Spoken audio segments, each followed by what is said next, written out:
One of the most surprising moments in estate planning happens when families see the final numbers.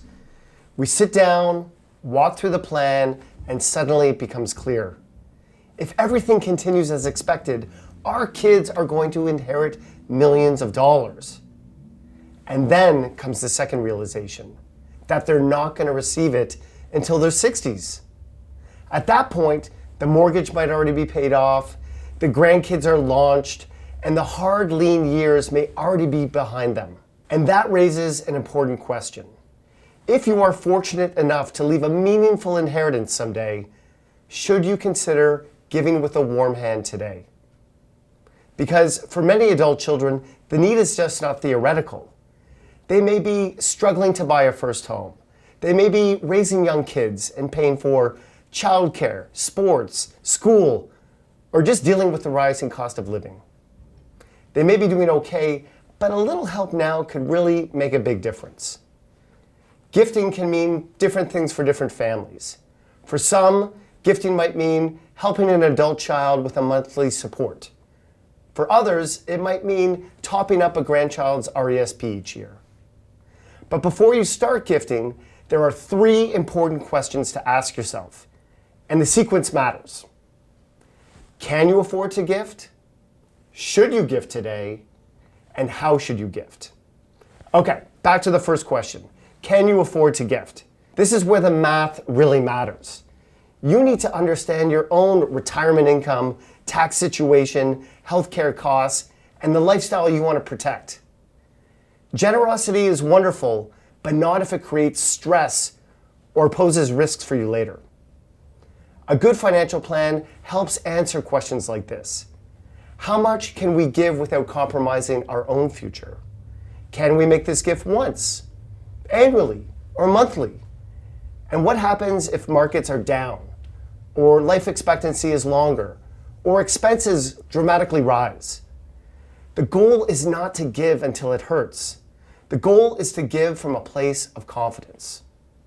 The second question is, should you gift today? This is a more personal question, and you really need to know your kids. Money changes things, sometimes for the better, sometimes not. Is your child responsible with money? Would a gift reduce stress, open doors, and strengthen the family? Or could it create dependence, entitlement, or even tension between siblings? This is where values matter as much as spreadsheets. For one child, helping with a down payment may be life-changing. For another, a large gift may not be helpful if they're not ready to manage it. And frankly, most parents worry about ambition. If we are here helping too much, will it take that drive away? And that is a fair concern. But support does not have to mean rescuing. It can be structured. It can be intentional. It can come with conversations, boundaries, and clarity. Sometimes the best gift is not just money, but it is paired with wisdom and guidance. The third question, how should you gift?